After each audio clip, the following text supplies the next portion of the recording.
and welcome to the Lost Archives. My name's Owen, and I'm the Dungeon Master of this ragtag group of heroes and adventurers. Hi everybody, I'm Claire. I'm playing Mira, who's a Dragonborn Sorcerer, half red dragon, half silver dragon. Originally was a bit of a politician, and now has joined the adventuring life, probably to a greater extent than she ever expected. Hi everyone, I'm Michael. I'm playing Lockie, a Warforged Artificer. Originally was part of a flying castle, but I've since left and resumed an adventure with my now friends. Cool. Hey guys, I'm Jared, and I play the character of Jin. He is a level 6 Lore Bard and a level 2 Hexblade Warlock. I'm currently an associate and ally of the Tempest Guild, and I am helping them in their goal of stopping the Queen of Dragons, Tiamat.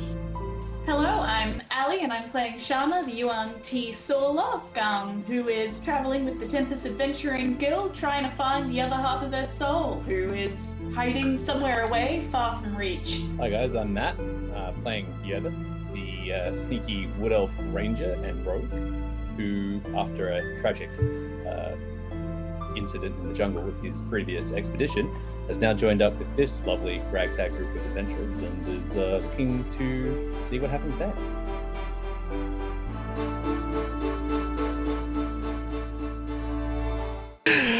Hello! Welcome to the Lost Archives. Give a wave! Yay! We're back. How you guys doing? We're here. Sorry, we're a little bit late tonight. And for those of you who can see the cameras, you'll notice we've got two absentees. For our podcast listeners, obviously you won't know, so I will let you know now. Claire and Michael are unfortunately too sick to join us tonight. So they're going to be tucked in at home, tucked into bed with a big old cup of chicken soup, and they're not going to be playing D&D tonight because they're too sick. But that's okay, because the three of us, Matt, Ali, Jared, and I, wait, that's four of us. The four of us, I can count. The three players plus me are going to have an awesome session. We're going to pick up from where we left off last week, but we're not going to go too far along the main story, obviously, that we were sort of heading towards last session. We'll do a little bit of a detour and have a little bit of a fun, almost like a side quest or a side mission if you were playing this in Skyrim or Fallout 4. Any fun news from anyone from the week, or any fun ups? We heard about what Jared's been up to with Controlled Burning Course. That's really cool. The ecological burns. Yeah, I should have been a druid. Should have been a druid. A wildfire druid too. Druid. Do you want to play wildfire druid?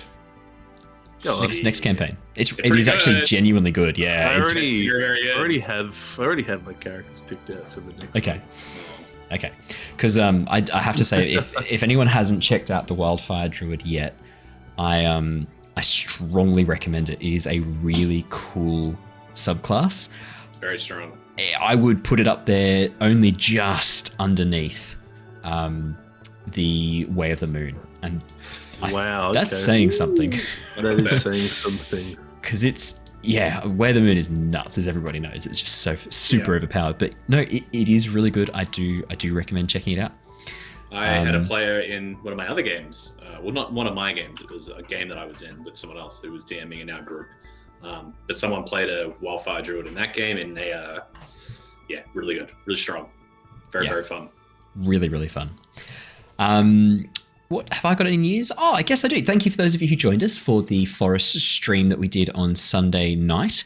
I got thoroughly spooked, while other streamers laughed at me, and then they got spooked. We all got spooked together. It was a spoopy stream. We will try and do some more forest. That's a really fun game. We're keen to play a little bit more of it. And it's always fun watching people panic and flail about and struggle. So we'll definitely put some more of that up. Too spoopy for you, exactly. Too spoopy. So we will come back and do more of the forest. I'm still editing so I did something a little bit different on Sunday morning. I made some mead, and I filmed it, and I recorded the process and talked through the recipe, Gesundheit. And I'm I'm in the process of editing it down, and I will put it up as a video and talk through how I did it. So if you want to see something pretty different from our usual content, I'm gonna have it ready in a couple of days or so. The mead's fermenting really nicely, actually just behind me in the cupboard. The airlock is going a bit crazy. We've had pretty good fermenting action. There's lots of beautiful bubbles diffused throughout the mead, so it's coming along nicely. I should say technically it's a methylglyn. It's a spiced mead or a medicine mead, so that's going to be really fun. I'm a Medicine mead. medicine mead. Yeah, it's like a Welsh take on mead. We can give it to Michael and Claire. So I could give it to Michael and Claire in 8 weeks when it's done. Yeah. You never know. You never know. They Exactly. might get sick again. Who knows? I really hope. Never again if they drink this. You heard it here first, guys. It's literally ambrosia. No, so it should be pretty good. I'm looking forward to it. And I will post an update at the 3-week mark when I rack it to get it out of the bottle, get all the stuff out, and then just let it age for a bit. And then I'll do another one when I bottle it, and then I'll do a tasting one too. So we'll do all of it. And anyone who wants to taste some, I'll try and send them a bottle for our people who are far away. That should be safe, right? Sending it in a sealed bottle, hoping it gets there without exploding like a bomb. It'll be fine. Most will love you for that. Yeah, Oz posted not going to be stoked with that one. I'll just write fragile on it. They'll know what to do. Yeah. They respect those stickers. Drop kick it down 2 flights of stairs instead of 7. I'll only drop kick it through the mail room once or twice with a fragile sticker on. I just have this vision of, because I've gotten to know the postie in the new place like pretty well now, and I just have this image of him like ringing my doorbell and sitting there with his parcel, and then I arriving at the door and it just exploding. we both get covered in mead. That's the vision in my mind. And then you lick it off each other, and it just becomes this experience that you weren't expecting, but opens you up to a whole okay. Keep talking.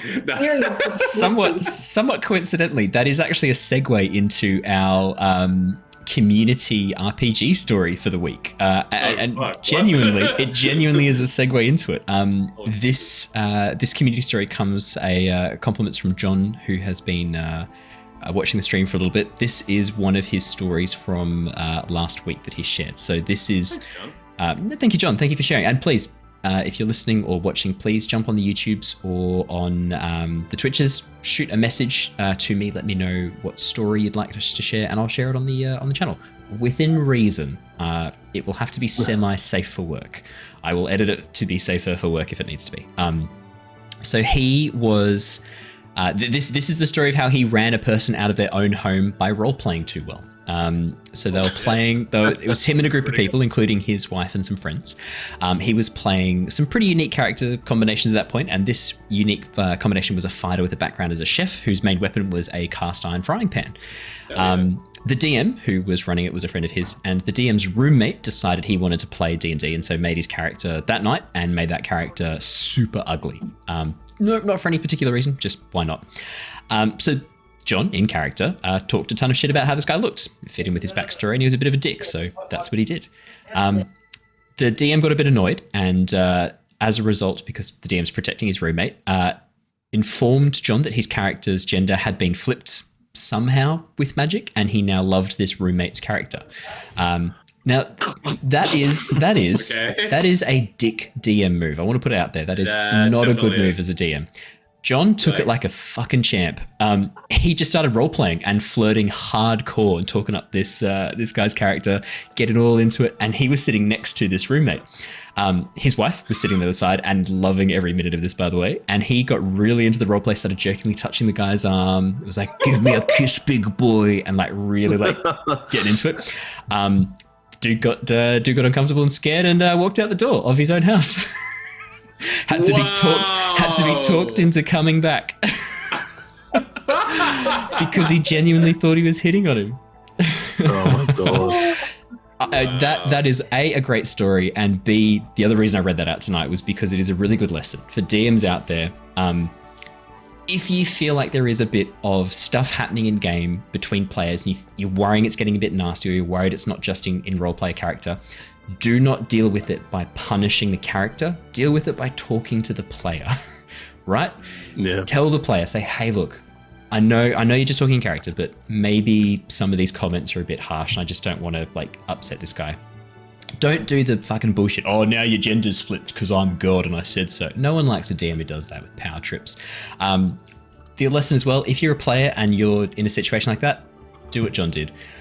Own it, baby. Absolutely own it. That is where your power lies.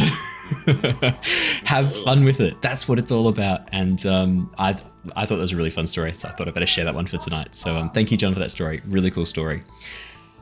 Alrighty. I think that's all from me. All from you guys before we start the... Yeah, let's jump in.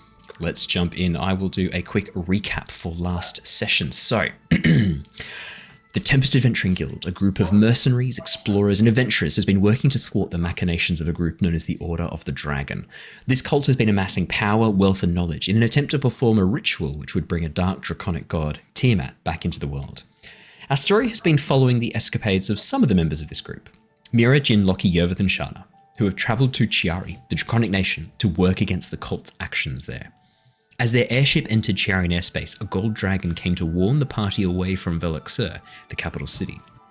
After revealing their association with Altaliacanos, Elia, the dragon attacked, resulting in a brief but intense fight which ended with the dragon being driven away.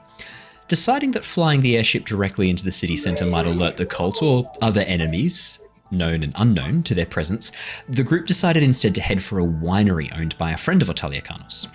Arriving at the Worm's Respite Estate, the party were introduced to Bacchus, the owner and proprietor of the winery and brewery. Currently in the form of a giant green dragonborn, Bacchus was happy to house the airship and crew for a few days. In return for the purchase of several crates of wine and potential partnership deal, cleverly negotiated by the party's business snake. Sealing the deal with a drink, the party departed the estate and headed towards Veloxur. Did it? There we go. Arriving at the ancestral home of Altaliacanos Elia, this beautiful manor house located in the upper district of Veloxur. They passed through 3 large gates and sections of walls separating the outer city from the middle city from the inner city. The group had a well-earned rest, being bathed or bathing themselves, depending on their preferences, enjoying a hearty meal before retiring for the evening and benefiting from a long rest.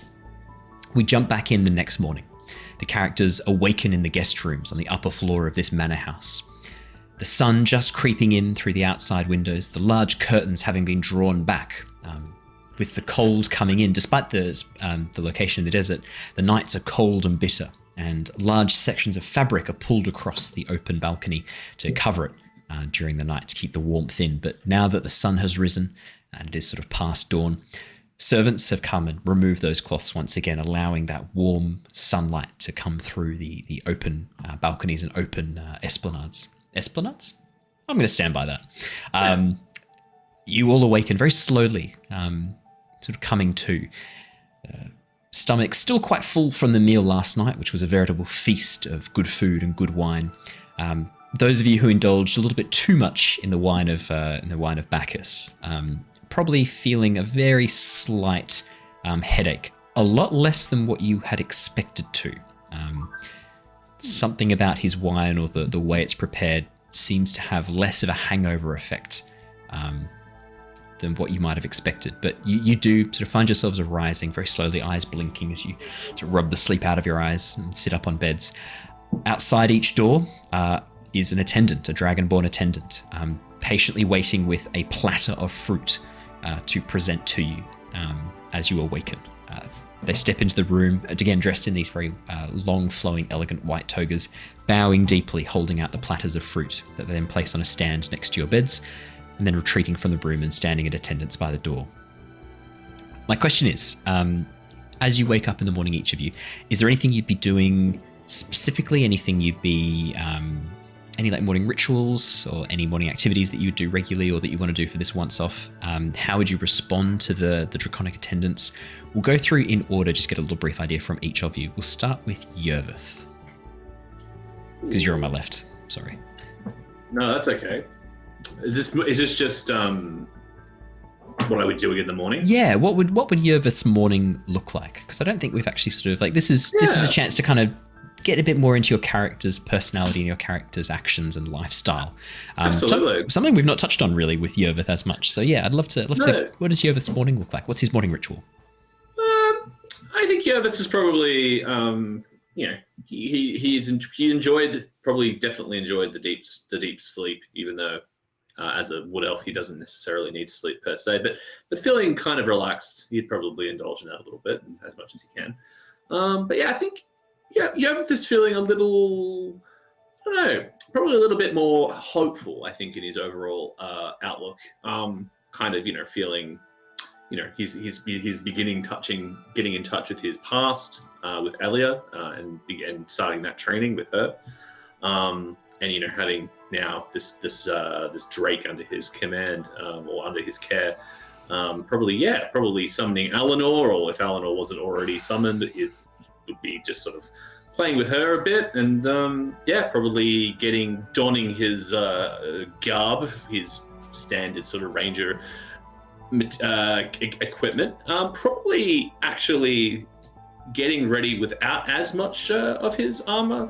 Still, wearing the key elements, but probably more suited for the weather. I know the area in this the Dragonborn area is quite hot, so he'd probably be wearing sort of shorter sleeves, shorter pants and whatnot.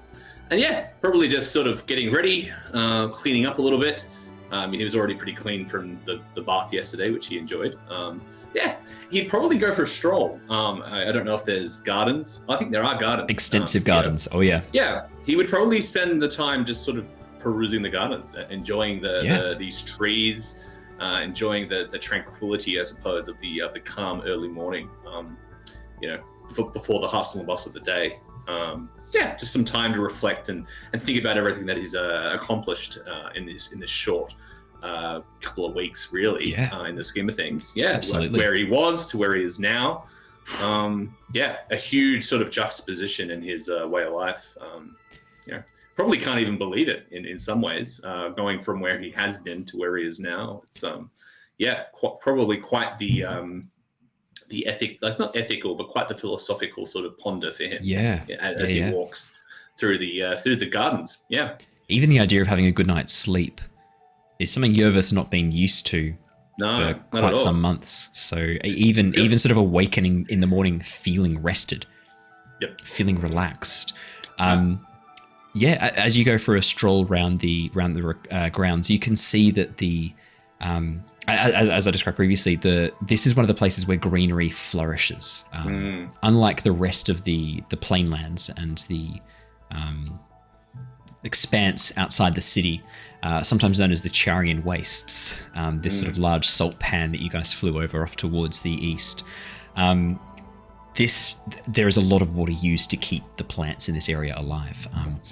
Not so much grass underfoot. There are sections of lawn that have been fenced off and kept separate with rock sort of pathways leading through them. But lots of very interesting and diverse plant life, including a number of trees that you are not familiar with and plants that you're not familiar with that I think you'd asked about last. Which have been identified as coming from the Draconic homeworld. There's a number of other plants as well that you get the sense probably were from a different place, a different plane. The leaves underside is this dark purple color, which is something you've not seen in many plants on Nostea.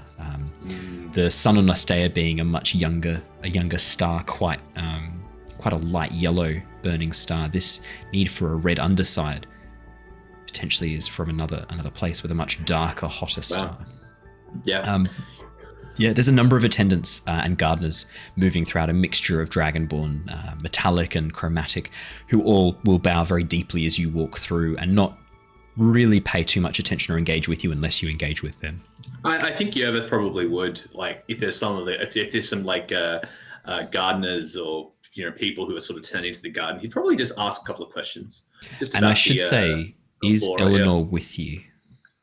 Probably. I would say probably. Yeah. Probably. What color is she currently, just so that I know? Ooh, good question. Oh my god. You just roll the dice if you want. I honestly, I think today, what sort of, is it like a nice sunny bright day? Yes. Yeah. It's she would be red. It's already like 24, 25 degrees and it's only 8 a.m. You know it's going to be a hot day. She'd be red, I reckon. Red. She hasn't been red before, so I think she'd be red. Yeah, red. Okay, perfect. And Yervith's eyes would reflect that as well, because his eyes will change depending on the color that she's in. So a very dark his eyes would crimson. be a very, 100%. Yep. Eleanor pads behind you, sort of occasionally sniffing at various plants and sniffing at some of the landscape around. The bow that you get turns into wide-eyed stares at Eleanor as she pads behind you, occasionally followed by whispers. A younger female dragonborn, dark black scales glinting in the sunlight, is bent over a section of flower bed, trying to sort of repot this almost like an aloe vera looking plant, but rather than green, the leaves are this very rich, dark purple. And she's trying to sort of repot it. It looks like she's taking clippings from it. And as you sort of walk past, Eleanor comes over to sniff what she's doing, being quite curious. And so she sort of turns, oh my goodness. Like, gets a bit of a shock, stumbles back, drops the plant and falls on her tail. And then holds her hand and goes, I'm a friend. Like, holds her hand for Eleanor to sniff. Yervith's just going to sort of just be like, oh, she means you no harm. She's just quite inquisitive, as am I. Sorry, my name is Yervith. What plant have you got there? I've never seen anything quite like that in Nostea. This is a succulent from our homeworld. It's known as Dragon's Tail. The flowers resemble a curved hook tail, but this one is struggling to grow. I think it is too cold in the evenings for it. I'm hoping to propagate it. Ah, how fascinating. Do you need a hand repotting? I can help you if you require. No, I could not. You are a guest of the mistress. I could not. Oh, please! I spent most of my life in the wilderness. This is it would be no trouble. If you insist, I could use a second pair of hands. The spines are quite sharp, and I need to get underneath the base. If you could hold it still for me. Yeah. Yervith would oblige and put his hands underneath and hold it still for her. You reach under, hold the base of the plant where the spikes are much smaller, and you're able to sort of move your fingers around and keep it stable as she reaches down and begins taking some root clippings and pulling the soil away and taking a few sort of sections. You can see underneath there are these strange, almost like tubers growing off the main plant, these large... Again, this very dark crimson tuber growing off the main plant that she seems to be cutting off and taking some samples of. 5-10 minutes later, she goes, thank you, that is enough. You can lower the plants back down. I will push the soil around it once again. Yeah, Yervith sort of lowers the plant gently into the pot with great care and attention to detail. Yeah, she packs the soil around, sort of dusts her hands off, bows very deeply to you. Thank you for your help, and apologies for startling. I have not seen a creature like your companion before. Yes. I believe that we are quite rare. I'm hoping to find more about my kind here in the city. Are you the same? Are you bonded somehow, or In a sense, I'm still trying to understand that myself, but I feel inexplicably connected to her. She's, we are different, yet we are the same. That is how I feel. But I hope to find out more about it while I'm here in Shari. Being the city of the dragons, it seems only appropriate that their secrets here that I might be able to find out about. Yes, potentially there are things that you can learn. Oh my god. That noise is the sound of Lucy, my dog, climbing into a box filled with merch. Oh. And my Breath of the Wild poster, which I haven't framed yet, which I was... It's going to be 2 seconds, just get her out of there, because I want to keep that safe. Yeah, go for it. Hey, what are you doing? Oh no. At least it's not Gora being the hassle this time. That's where I spent more of the stream on last Thursday dog wrangling than actually playing. She turned 14 yesterday. She's gonna sit with me now. Aww. She's you little ragamuffin. There you go. Look, say hello. He's so cute. Hello. All right, you can sit with me for the next little bit, hey? There you go. You'll be my baby. Alrighty. Yeah, she looks over at you as you say this. I suspect the archives might be the best place to investigate. Is that different to the archives at Fafnir? No, I refer to Fafnir's archives. That sounds like the place that you should search if you're looking for knowledge. Yes, that's.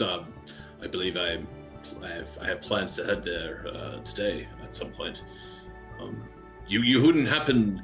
I hear Fafnir is a person or a hard individual to get a hold of. He's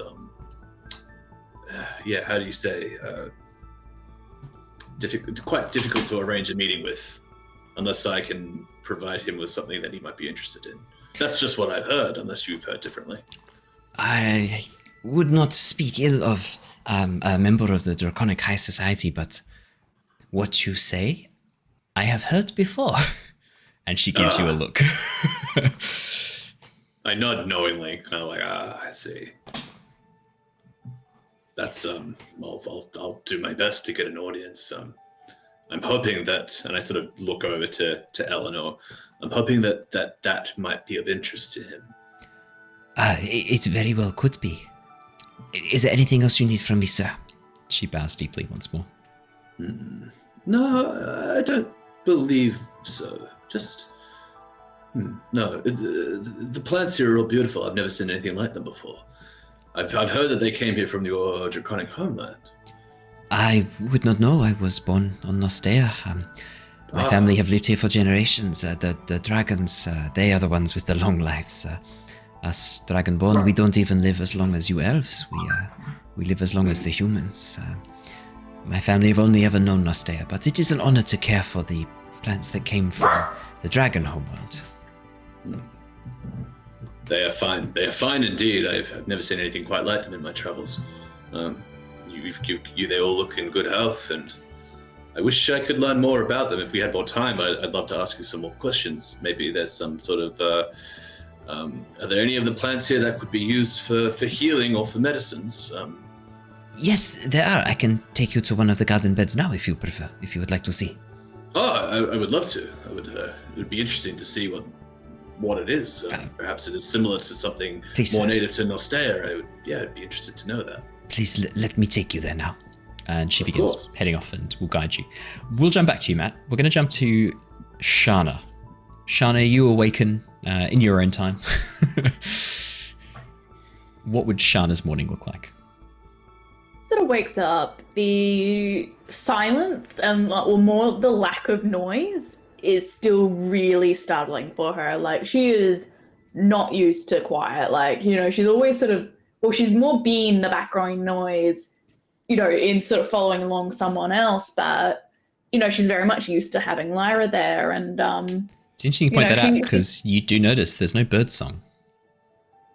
So it's probably even more startling. Like, she's like, shit, like, at least I've been used to, like, the noise of either the airship or the crew or even just the city that, we've been in for a bit. And so she's probably finding sort of this quiet really quite startling, and probably something that she does quite often in the morning is just sort of use some of her minor illusion just to put that sort of background chatter there was Lyra sort of just back in her head, like just the usual, like, as she pottered around and, either played with the plants or just went around her day to day. Shana gets a look from the attendant while she starts generating noise, but it's more of a confused look than anything else, and then it's immediately replaced with that sort of calm, blank face once again, and back to the door, standing still, standing to attention, ready if you should ask for anything.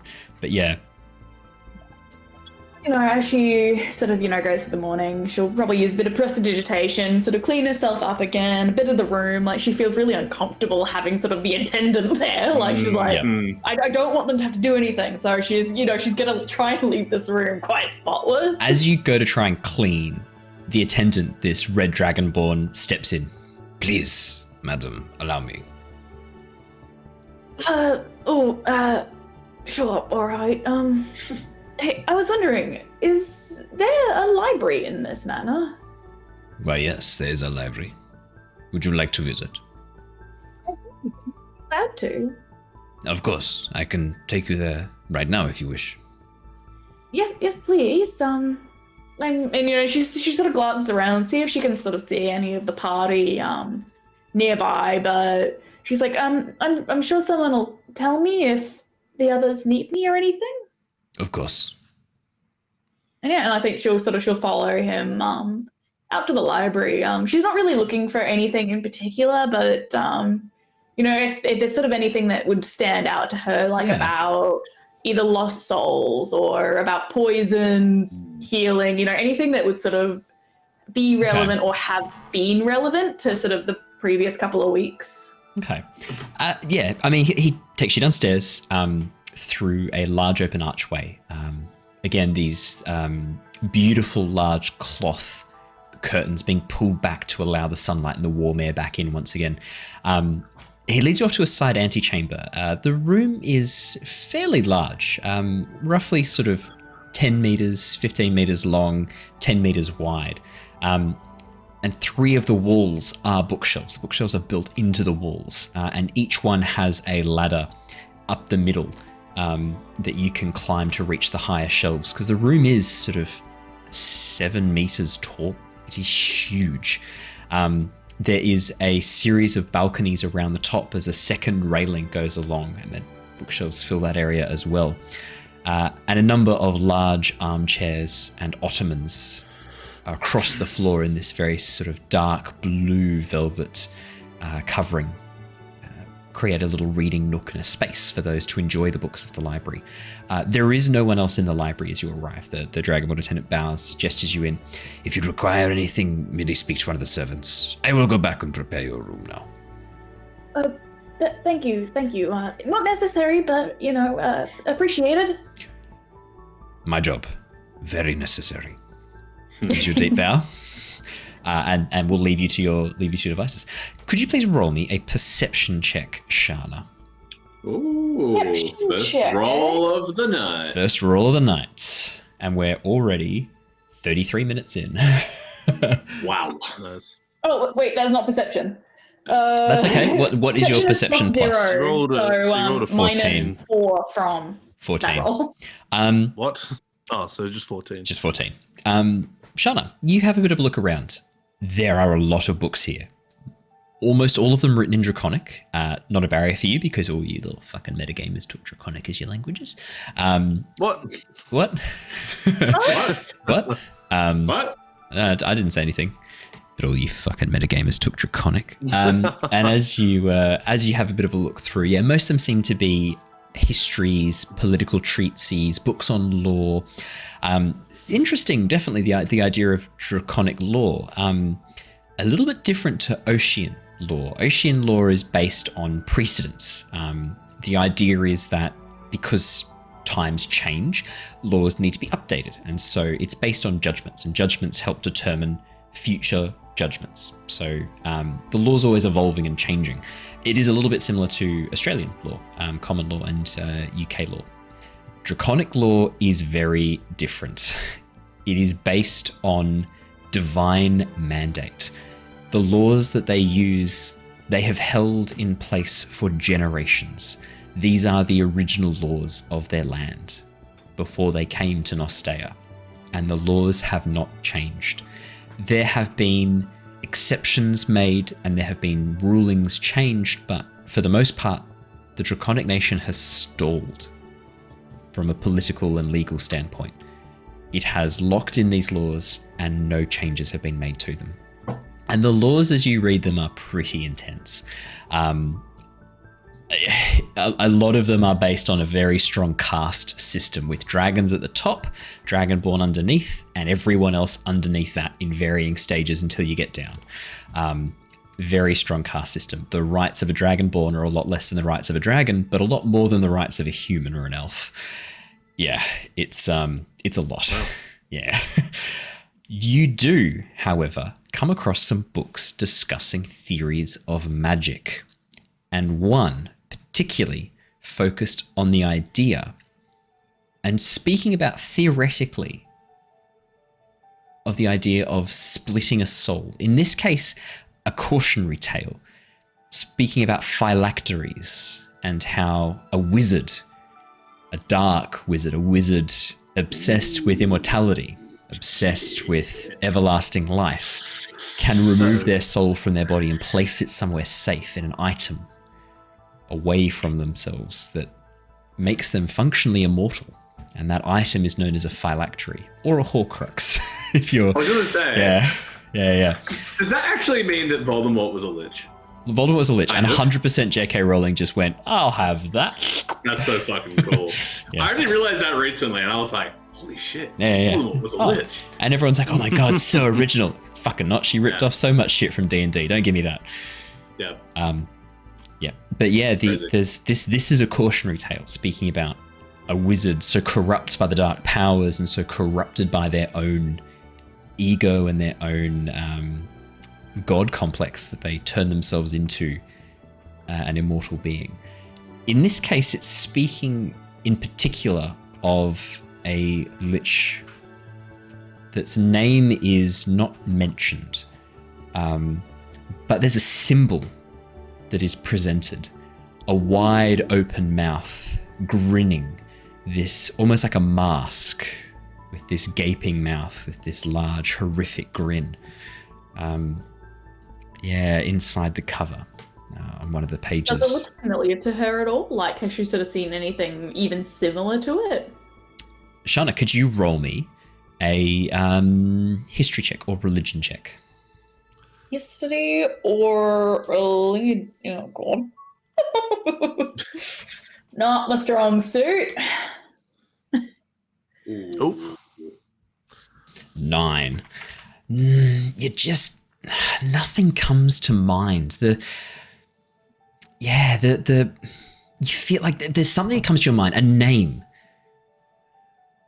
The Devourer comes to mind, but you're not quite sure where that comes from or what that's in relation to. The name The Devourer, I'm not sure how much, sort of the Devourer or the devouring darkness is sort of always been a big part of her original sort of history. Would she sort of link those two together, and sort of go, my plane was eaten by someone called the Devourer, Hadar. Hadar's always known as the Dark Hunger. Definitely similar, but not quite the same. In this case, the Dark Hunger is known to devour all. The name the Devourer devours souls. The Soul Eater. I will say known as a Soul Eater as well. Yeah. Is there an attendant, sort of like a library or attendant or a librarian or anyone in this Not room? around, no. But if you poke your head out, you can see there are people moving down the hallways, other Dragonborn attendants. And Elia herself is actually moving towards the dining room. As you sort of poke your head out, you can see her long silver tail just passing through an open doorway and her large folded wings curling back. They're probably still holding the book and loosely held open to that page. Shana might sort of quickly slide after her and Elia, hey, good morning. Wonderful place. Good morning, Shana. I see you have been enjoying the library. It's massive. It's really cool. This is an amazing home that you have. Thank you. This is my family's home. It is one of the last buildings constructed in the Upper District before the Middle City was created. Amazing. I was wondering if I could borrow a couple of minutes of your time. I just wanted to ask you about something that I saw in this book. And she flips open to that symbol and sort of turns it around and sort of shows it to her. And I remember the word that I'm not allowed to say about the hungry one. And I was wondering, is this kind of related in some way? I can see how you might think that. No, this book speaks of a Saserac, a demi-lich, a creature of mythology known as the Soul Eater or the Devourer or the Lord of the Unlife. Very cruel creature. But no, the one we do not speak of, the Dark Hunger and the Red Star, not the same. And I get a lot of this book, but some parts of it are a little bit beyond me. And I was just wondering, have you this book / you sort of know about the history within it? I have, yes. My uncle was particularly interested in understanding magic related to life and death, and he pursued a lot of knowledge in his goal to further understand death. He sought out Saserac and was never seen again. I'm sorry for bringing that up. Long before my time, I was but a child. Well, not even a child. This is before we even came to Nostea.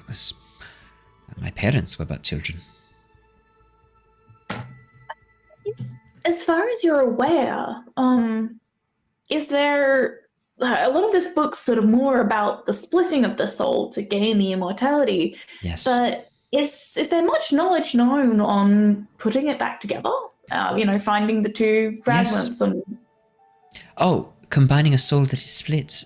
No, I'm not sure such a thing is possible from my studies. What I thought you were saying was putting a soul back. There are spells that can do that. Resurrection, even revivify to some extent is pulling a soul that has recently been departed from a body back into its form. And resurrection is another that can do that. If a soul has been sent away, resurrection can restore a body and a soul, or even create a new body for a soul and bind them together. But restoring fragmented souls, I did not even know it possible to fragment a soul. Such a thing would be of the demons or devils. The creations, the soul coins. Unlike Revivify, is there... Sorry, I don't really know much about the history of, resurrection itself. Revivify seems simple enough. Even with my magic I can do it, but this creating a body part for a soul that's been found that's not recent, is it sort of something that can be quite commonly done, or? It's not something I know much about. The High Priest of Bahamut, I know he has resurrected dragons and Dragonborn on occasion when the need has arisen. Could be a good person to speak to. And today is a good day for it. It is that the temples are closed today. He will be in his private residence. I can have you taken across if you wish to speak with him.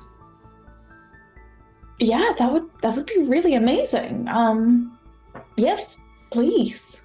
I will send a message now and make sure he's free, and we will organize a time for you to meet with him, chat with him about this. Thank you. Oh, I really pleasure. appreciate it. Anytime. Jin, you awaken. So, mine's going to be a little bit weirder than theirs too. Like they're both of theirs is pretty like Vanilla. You were going for guava. Vanilla.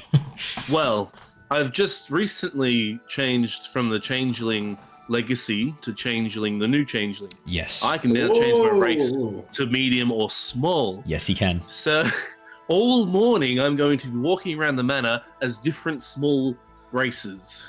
Okay. To test out my new abilities that I just discovered this morning. How can we explain these in a lore-friendly way? I'm going to say that you were trying to, the night before, you tried to stretch your form to try and copy the larger dragons. You kind of thought, hey, look, if I could get my form to look like one of the dragons when they're in that sort of pseudo-draconic form, that half-draconic form, maybe that could get us through some doors. So you tried to stretch yourself and grow yourself larger. That came with a horrific rebound effect. In your attempt to stretch yourself larger, your body almost like rubber banded smaller. And you now permanently have a compressible form where you can compress yourself into this small form. There we go. Lore-friendly explanation. That's fucking Medium and hilarious. small. So I'm just going to be walking around the manor, maybe for like 20 minutes as a gnome, and then a halfling, then a kobold, then a fairy, because I can be a fairy apparently. So there's only one problem with that, is that you would never have seen a fairy outside of a picture book. Kobolds, What yes. about a Gnomes, grung? yes. A grung? No. What about a grung? No, you've never seen a Damn it. grung. Sorry. And a goblin. I can be a goblin. Goblins, yes, you've seen goblins. I'm going to point out right now, as you come down the stairs in a goblin form, a rope from one of the attendants and a net is thrown over you immediately. Like, as soon as you come down the stairs, one of the attendants just whips out a hand and summons this rope from their hands that ties around you and like hog ties you and drops you to the floor. I'm going to, as I get caught, I'm just going to scream in a goblin voice. I'm a friend of Elia! Ah! Shut your mouth, filthy goblin. This red dragonborn shouts out. Yeah, so basically as he does that and he comes down, I'll change into like my normal Illyrian form. as you change back, he captures a goblin and then he comes down to Illyrian. As you stretch and grow back into the form of Illyrian, this half elf, the ropes start cutting into your flesh before snapping under the weight of your expanding form. The dragonborn attendant, as you take on this form, bows very, very deeply. I'm so sorry. That is some convincing magic you have there. I guess because I'm a fey creature now as well. I don't know how that actually plays into my like changing forms. It might be. You have no idea I don't know if yet. It's biological or magical anymore. I really don't know what's going on because I'm technically a fey. Okay. Anyway. All the new. That's the new changeling. It's all of them are basically fey. All of the new changes to the races are all basically fey now. Don't worry too much about it. It's not going to change any of the backstory of where changelings come from on Nostea. Don't worry too much about that. I'll leave it with you. Yeah, thank you. But anyway, so then I sort of like get up, pat myself off. Don't worry about that. I'm just playing around some new forms. By all means, like, look, I'll be honest. The fact that you even tried to capture me as a goblin means that it was rather convincing. Yes, it was very convincing. I was getting ready to chop your head off and feed you to the plains beasts. Well, noted. I won't turn into a goblin in this city. That would be very wise, sir. As in front of him, I turn into a gnome. Sort of like, as you shrink, your clothes growing larger on you as you sort of like fall into your clothes. Because that's something else. In your goblin form, you were like in your clothes like a kid wearing like adult shirts and pants, and then as you like grew back your size. I need like spandex or something. Yeah. There's probably fantasy spandex we can organize. I'm gonna have to talk to someone. But as you shrink down to this gnome form, your clothes like growing up around you, so, like disappear into your shirt. The dragonborn looks down at you and goes, "Sir, is this really the time for this?" I'm gonna run off without my clothes on. He's like, you climb out of your clothes naked and run away. I just run away and he just sees a butt naked gnome. Okay. You watch as this butt naked gnome sort of wriggles out of the clothes of Jin and then runs down the hallway as he like goes like pattering down the hallway. A few seconds. Avasti, matey, get out of me way. It's me, Dinglebert. What? I already have a persona. Yep, Jesus. I can see that. A few seconds later, you are tackled as the red dragonborn bears down onto you and tackles you to the ground, and it like wraps a towel around you and picks you up and begins carrying you back to your clothes. Sir, I will confine you to quarters if you do not behave with decorum. I'm going to. Okay. I'm going to cast Prestidigitation on myself to soil myself. Not as in like poo myself, but make it like so that I'm slippery and I'm gonna like run away. What? If that makes any sense, if that's possible. How? So when you so with Prestidigitation, you can dirty a surface or clean a surface. I will. So it doesn't actually make it like.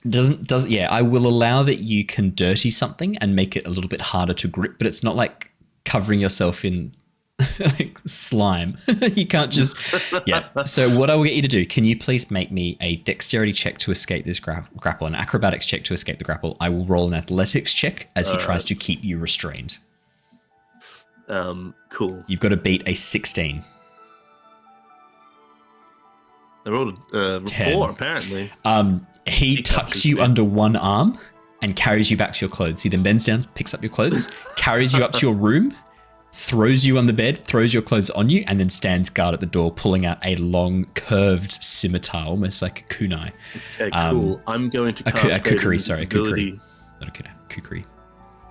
I'm not going to cast Great Invisibility. That's too far. Oh, that's too far. Oh, that's too far. It's good to know where the line is. I was worried there wasn't one. I will get dressed. But I'm going to stay as a gnome. Okay. As you pull on your clothes and like roll up the sleeves, roll up the pants, tighten the belt around your waist, and try and like tuck the shirt into the back of the pants to like lock it in place. I'm too much of a method actor. I lean into the tropes a little too hard. Yeah, method acting. I believe that has another term. It's called being an asshole. That's right. I always forget that. I'm gonna say it. Method actors are just dicks. You don't need to be in character all the time. You can be in character and out of character. It's called acting. He has personas he has to live by. Oh, mate. At this point, we're going to flick on back to Yervith. Yervith, you are led through a series of beautiful garden beds before you arrive at a section. Clearly, it has been sort of kept safe in an area almost resembling a greenhouse. These sections of glass panes have been assembled to form what looks to be almost like a glass pyramid on top of a square room. On top of this large pyramidal roof, refracting light inwards. But as you come around the corner and sort of see this for the first time with your eyes, there's a gasp from this black dragonborn next to you, and you see the reason for her alarm. A section of the greenhouse has been shattered. 2 of the 3 panes of glass on one of the side walls have been caved in. Glass litters the ground in the gardens. And inside, the plants have been torn up. The garden beds have been unearthed. A few scraps of leaves and scraps of roots and trunks of plants lie broken and scattered across the ground. Who could have done this? I don't understand. I don't even want to look down at Eleanor, but I kind of want to just like think to myself like, I hope this wasn't you. You've been with me all morning. Eleanor flicks you with her tail. This sort of sharp, scaled, red draconic tail flicking against the back of your legs, causing you to stumble forwards as you get a strong sense of rebuke in your mind. Okay. Yeah. All right. I just think like, okay, just checking. I know you're inquisitive. A strong sense of judgment emanates from Eleanor, and she snorts this sort of puff of smoke out of her red draconic nose. Knowing that, I sort of said, must have been. Let me take a quick look at the glass.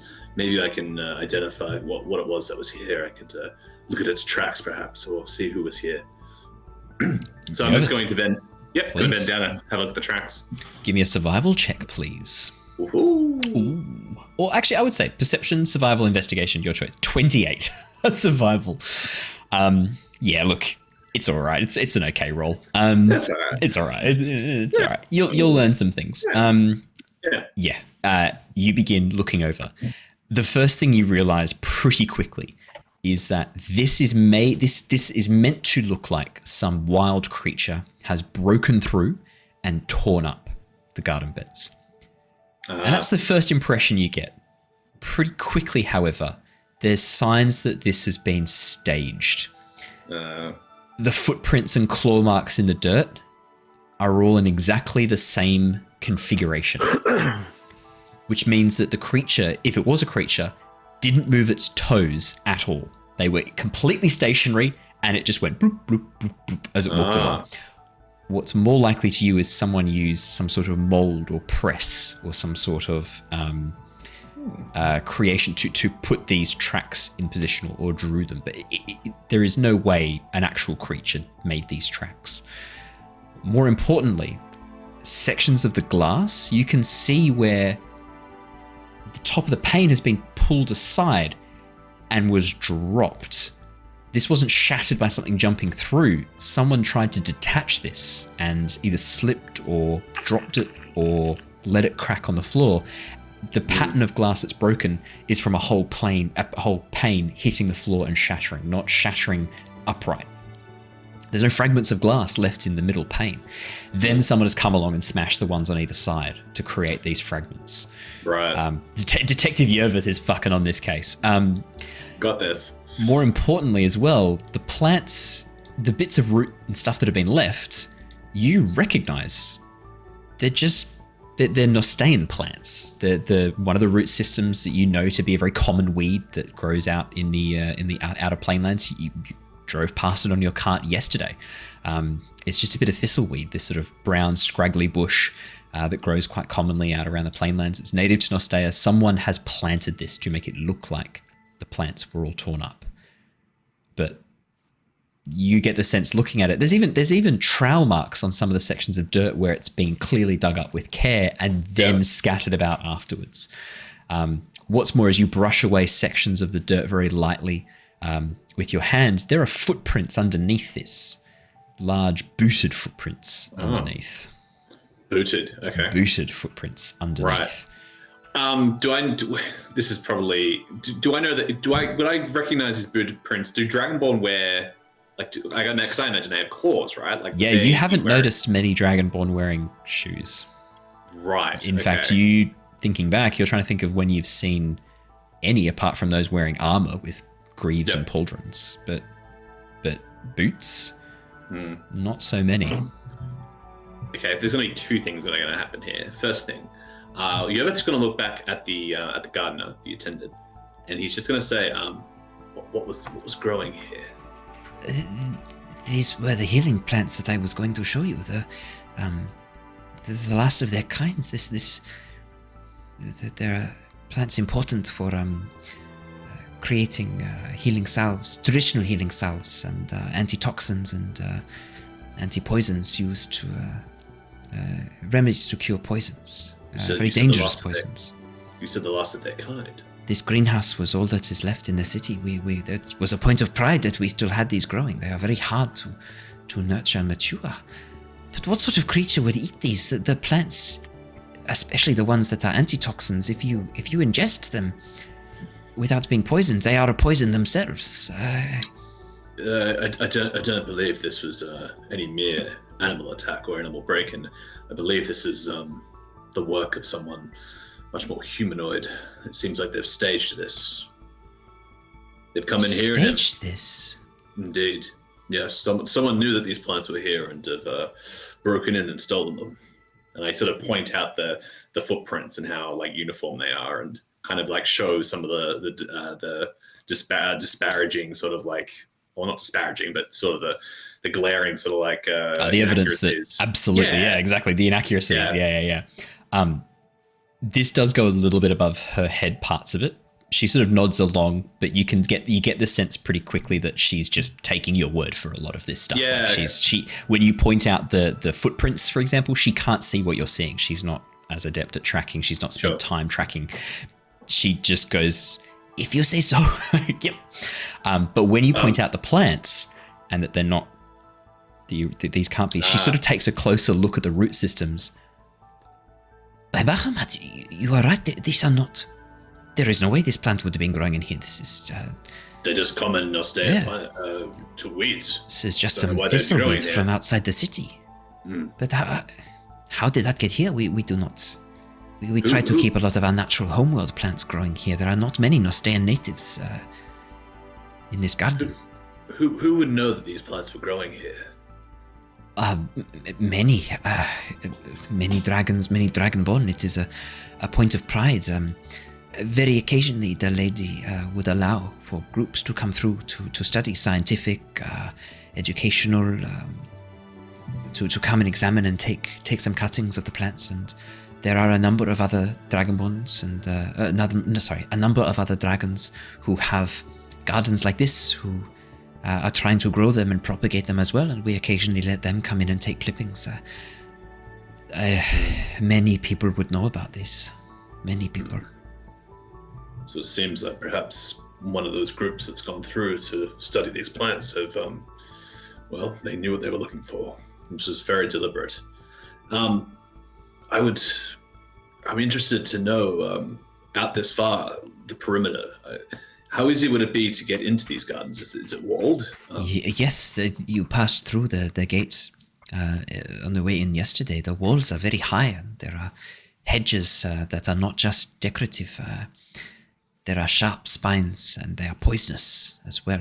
We have to be very careful with them, and any person climbing the walls would have a very hard time getting over the hedges as well. And those hedges line the entire property? The entire perimeter of the estate. It is very difficult to have to look after them. The thorns are sharp enough to pierce even Dragonborn hide and Dragonborn scales. Intriguing.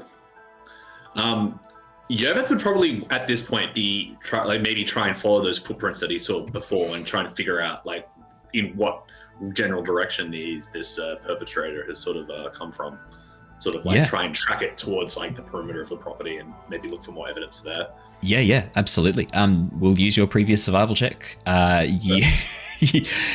These are impossibly hard tracks to follow, yet the combination of your skill, your trained skill in tracking, along with Eleanor's sense of smell. Eleanor quickly picks up a scent, and the two of you together, her large draconic nose sort of sniffing around, guiding you to where the next footprint is visible, and then you sort of using that to determine direction. The two of you working together start to trace a pathway.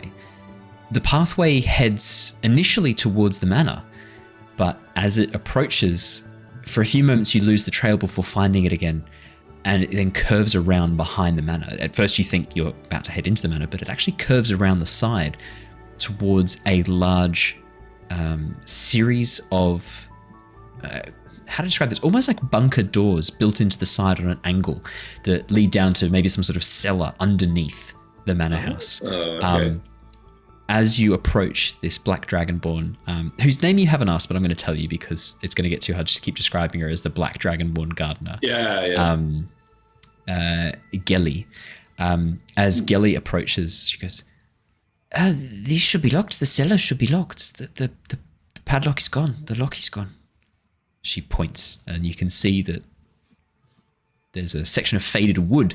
A section of darker wood around the rest of the wood, which is faded, of these two large doors built in on an angle to the side of the wall, in the shape of what looks to be a massive padlock. This sort of dark outline, as if a padlock has sat there while the rest of the wood has been exposed to the sun. The bit underneath has stayed dark.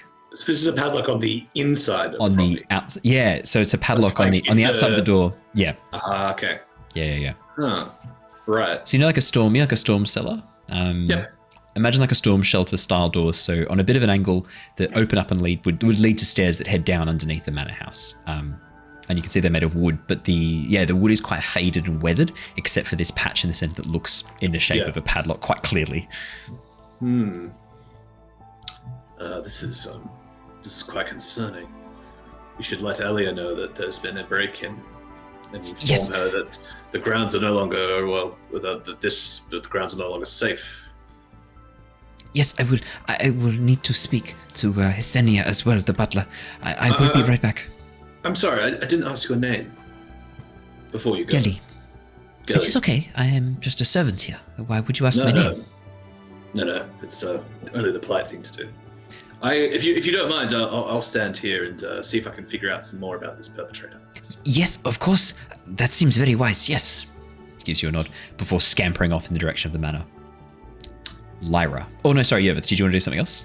No. I was just going to open the door and sort of head in, but you can get back to me later. Okay, so you're lying to her when you say I'm going to stand guard. Well, I was going to stand guard, but I was going to just sort of open the door, like sort have of a quick peek. Yeah, have a quick peek. He's a curious boy.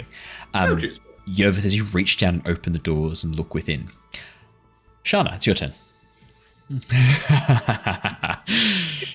What an asshole. Shana, we pass over to you and Elia. Elia returns a few moments later, comes back and goes, yes, I have spoken. I've sent a message to the High Priest of Bahamut. You have a time booked in this afternoon if you would like to meet with him. Yes, absolutely. That's amazing. Thank you so much. That was my pleasure. Really fast. He is only a few doors down. Not too far away at all. That's why I suggested potentially visiting him at his private residence. We won't have to transport you through the city. He only lives a few doors down from us here. No, that works well. Actually, it means my own magical disguise will last more than long enough to. Oh, we'll take you in a carriage, I think. Best not to have you wandering the streets. At that, the butler, this black dragonborn, steps in, followed by So the black dragonborn is dressed in this beautiful white suit. The one you saw before greeted you, Hisenio, as you arrived at the manor. Beautifully carved and decorated horns reaching back, tipped in gold, bows very, very deeply. Behind her is another black dragonborn, a much younger black dragonborn dressed in what looked to be working clothes, looking very, very nervous, like clutching their hands, looking very agitated and nervous. Hisenio bows. My lady? Yes, Hisenio, what is it? I require a moment of your time, mistress. Yes, of course. Excuse me for a moment, Shana, I'll be right back. You watch as Hisenio sort of takes Elia away and begins whispering to her. What would Shana be doing while this is going on? Probably going back through the book. Like, she's probably leant back, coiled up on herself, and she's sort of flipping back through, like trying to sort of get a little bit more sense of all this. And then seeing if there is anything related to resurrection in this book. Like, I'm not sure if there's a glossary or an index or something. It's not. There's no glossary. But yeah, Shana, your long serpentine form coils up on itself, forming probably around an ottoman, and then you sort of lie back on the ottoman and begin looking through the book. This book is very much cautionary tales about the creation of liches. It does not have a glossary, nor does it speak in particular reference to resurrection per se. There is one bit that catches your interest towards the end. Could I have you roll me a history or religion check? Your choice. I just want to know how much of this. Time to go for a... Just want to know how much of this you understand. 15, not too bad. No, 15's good. 15 is good enough to understand most of this. A section at the back confuses you for a moment before you begin reading it a little bit closely.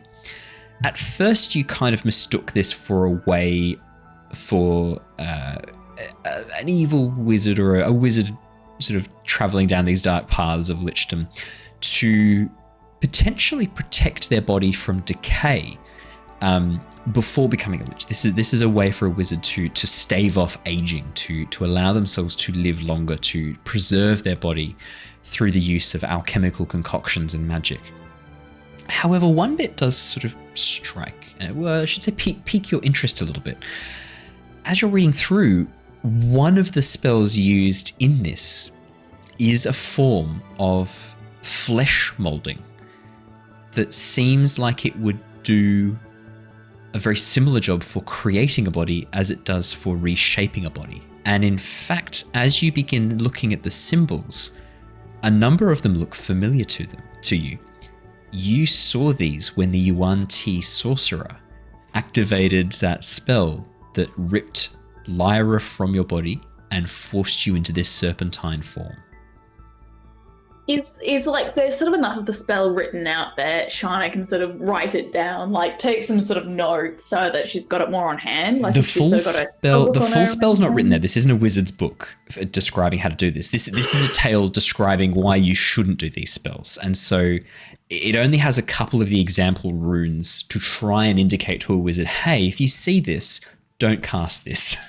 It's very much a cautionary tale. This book is all about it's like, children, this is what the worst type of magic looks like. This is why you shouldn't do it. But yeah, this flesh molding spell, specifically, it has a couple of different names that it's referred to, but the main one is called flesh sculpting. And it is said to have been invented or originate from a very, very long time ago. It's a very old spell that predates a lot of other types of arcane magic. Apparently, this is a very old type of magic. And one of the things the author theorizes on is that potentially this spell might have been used to create or be responsible for a number of the pretty stark differences you see between a lot of the humanoid races. There's almost like a hypothesis that, hey, evolution's a possibility, but this spell could also do shit like that. Like, you want pointy ears? Done.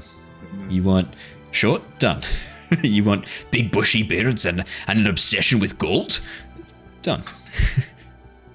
So you'll write down sort of, as much of like the words, the runes that she can do, and then she's going to try and supplement it with what she remembers from that Yuan-Ti Sorcerer, the runes that sort of appeared then. Could you please make me a spellcasting check? D20 plus your spellcasting modifier. So you just do it as if you're casting an attack spell. That'd do it too. Oh. It's exactly the same thing. If you just click when you go to spells, if you just click spell attack, it'll actually do it. Or the spellcasting modifier. If you click on that, it should roll for you on D&D Beyond. D&D Beyond. No, it doesn't like me. Doesn't like you? All right. +4. 22? 22. Lyra, as you read through this, you think back to what you saw, you reckon you can piece together a fair chunk of this spell. Not all of it, but a fair chunk of this spell, you reckon you can kind of figure out and wing your way through. The particular runes that this book displays actually are enough to kind of trigger that memory to that moment. Seeing those symbols displayed in the air, moving around you before pushing in and then forcing Lyra from your body and forcing Shana to the forefront. Yeah, there's a fair few of these runes you reckon you could replicate. Arcane runes? Yep. You think you're not too far off being able to actually replicate this spell? I think that's probably going to be a bit of a topic of research for her, like in both figuring out how the spell works, if it can be used on living things, if it just it's exclusively used on living things. It has to be living tissue. That is the main. That's probably. I'm going to give you that for free. Make something from nothing. You have to have flesh to make flesh. Let me put it that way. So could the spell be theoretically used to make flesh golems? Oh yeah. Yeah. It would create the flesh use for them, cool. But you're going to have to have some way of empowering them or pushing a personality or instructions into them, which is where the book of golem creation comes in. But this gives you some hints on creating flesh golems. Absolutely. I think she's probably going to keep an eye out for any book on making golems. Like, if she's walking past something like Shana, as you come across this knowledge and this knowledge sort of fills your brain and you begin reflecting, your shadow opens 2 white eyes and begins rising from the floor. Oh, fuck. As Varys Nightshade emerges from your shadow, taking up your shadow, and then sitting down on an ottoman next to you, leaning back, linking his fingers together. Still patches of dark scales on his face and draconic wings folded up along his back, this sort of warped draconic form that he's kind of taken aspects of as he sits back and goes, "Well, Shana, looks like you've been doing some reading. What have you got there?" This. Have you read it? No. I felt a strong emotional pull from you, and I thought I'd better have a bit of a look what you were up to. I was hoping you weren't in trouble or dying, but no, it seemed like that emotion was excitement. What have you got there? Oh, it's, interesting. How much were you there when I ended up with this form and all the rest of that stuff happened? No, I was not. Because you were not you were just a passenger, not an active driver, as it were. My limitations in being able to observe and see what you were up to were quite strong, but since you've taken control, I've been much more active, as you've known. But while it was still Lyra's body, Lyra's mind in charge, there was not much I could do. So no, I was not there. But I sensed it happen. I felt the magic that pulled you forwards. I'd actually lost track of you until that moment. For a little bit, anyway. No, fair enough. I was stuck in a crystal for a long time.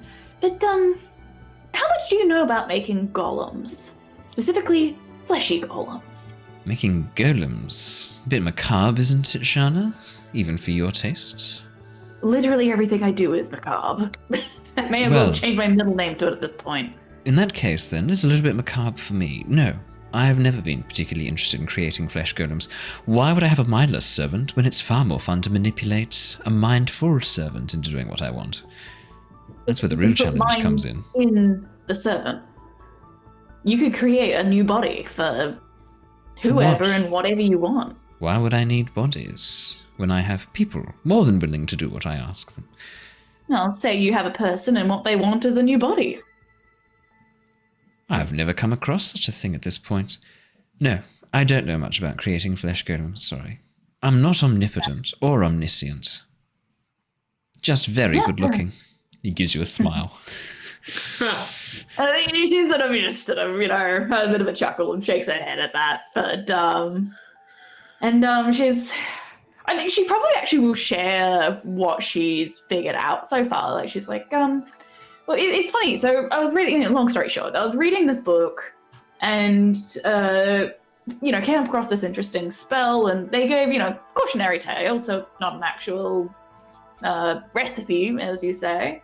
But between the runes listed here and the runes that I saw when the Yuan-Ti Sorcerers disified me, I think I put a lot of the spell together, and yes, I did wonder at the snake body. I wasn't sure what that was about. I thought it rude to ask.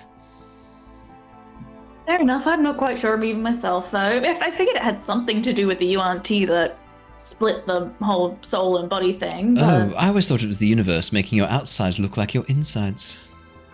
Oh, shit. Very snaky. But, You were pretty cold-blooded with your activities back in your home plane. Let's not beat around the bush. wrong. Sorry, we can't hear you, Ali. Oh, you're not wrong. I'll give you that. But I mean, I'm not dead or dying. But is there anything you want me to check out while I'm here? I guess. You and Jin are supposed to be doing your best to acquire some dragon masks, are you not? I mean, that's what we're currently doing, but, Fantastic. when in Rome. Then you carry on your good mission. And when you do come across one or two of those dragon masks, you be sure to let me know. I mean, to be fair, you kind of noticed when I found an interesting spell. I think the second we get a wind of any of the dragon masks, you'll know. I'm not always paying much attention as you might be thinking. Don't flatter yourself, Shana. I've got lots of other interests, other fingers in the pie that I have to maintain. I'm managing quite a large portfolio at the moment. My attention's somewhat divided. I must say, the scales and wings are a good look on you. Thank you. Are you planning on keeping them? Well, as long as I need a bit of draconic essence, yes. We'll see afterwards. I'm not sure. I don't feel like it brings out my good sides. See, I mean, isn't that another point to this spell then? This flesh molding spell.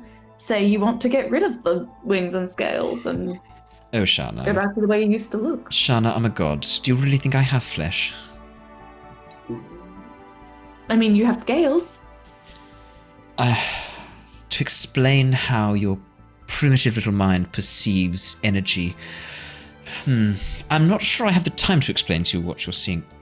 When you think you see me, you do know I'm not actually here, though, right? You're not actually seeing me. Yes, very aware. I mean, and she's sort of thinking that he's like a very non-corporeal, more shadow-like being, and she goes to put her hand sort of through his chest. Does it actually go through? Yes, but your hand feels bitterly cold as it enters the shadow, and as you pull it back out, wisps of this black mist rise off your hand and frost has formed on it that quickly dissipates in the hot air. Really? Are we going to be are you going to be punching me and pushing stuff through me? Is that what we've come to? Get a stick, beat your patron with a stick, why don't you? That would involve having a stick. I'm sure you could improvise. True, I have a tail. No, this is very interesting. When I have some time, I can have a bit of a look into it, but what's in it for me, Shana? I mean, you know how it goes. It's a bargain. Tit for tat. Yes, I could find that information out, and I will. But I'm going to give that information back to you, I assume is what you want. What are you going to give me in return? That's how our deal works. You give me something, and I give you something. Your Eldritch Blasts, for example. They were quite a fair trade, don't you think? I noticed you've been drawing upon my power quite a bit recently. Say so, especially the new pushback element to it. It's been quite effective, especially at the dragons. You've been working hard. I thought I'd throw you a bone. It's appreciated. But I honestly haven't thought that far. I mean, you appeared before I even had much of a chance to think that I would even get help on the matter. Not meaning in an offensive way, but pulling myself up by the bootstraps kind of deal. Behind you, the door to the library opens and Elia steps through. Varys turns his head sharply and goes, "Ta-ta for now. Think about what you want," as he sinks back into your shadow. Elia sort of gives a bit of a glance, as if half seeing something for a moment out of the corner of her eye, and then sort of shakes her head. Sorry, I thought I saw something. Shana, something's happened in the garden. Yervith's currently investigating. I was wondering if you might accompany us. Okay? Yes, of course. Yervith's fine, but I wonder if it might be worth accompanying us to see what's going on. Have you seen the others anywhere? I know Mira is currently doing some research in preparation for her meeting with the council, and I believe Lockie is putting together a proposal of information to gain us access to Fafnir's archives at some point in the future. But I haven't seen Jin anywhere. There's a cough from behind, from Hesio. The one known as Jin, the shape changer, was running around the hallways as a naked halfling. Sorry, gnome. Yeah. She corrects herself. Sorry, gnome. Elia looks and goes, "Really? And you stopped him?" "Of course, ma'am. Why, I could have done with a bit of a laugh. Go fetch him." What? Hesio, The naked gnome. Hesio looks really confused. Oh wait, who was that actually? Elia was the like, person who had. Hesio. Is the other person the one that caught me? No, the one who caught you still standing guard over your room, the red dragonborn. Hesio's the butler, the black butler. Yes, he is watching you and guarding the door. Yes. Oh man, I'll leave it for now. Okay. I really don't want to cast a greater invisibility. After a few moments, Jin, Hesio, the black draconic butler, the black dragonborn butler in the white suit, appears. The mistress has requested your presence. Please come appropriately dressed. She turns and walks away. The red dragonborn looks back and goes, "You heard the woman. Sorry, I was just... Go on. Am I actually dressed like... If you wanted to get changed again, you can. Otherwise, you could still be a naked gnome on the bed."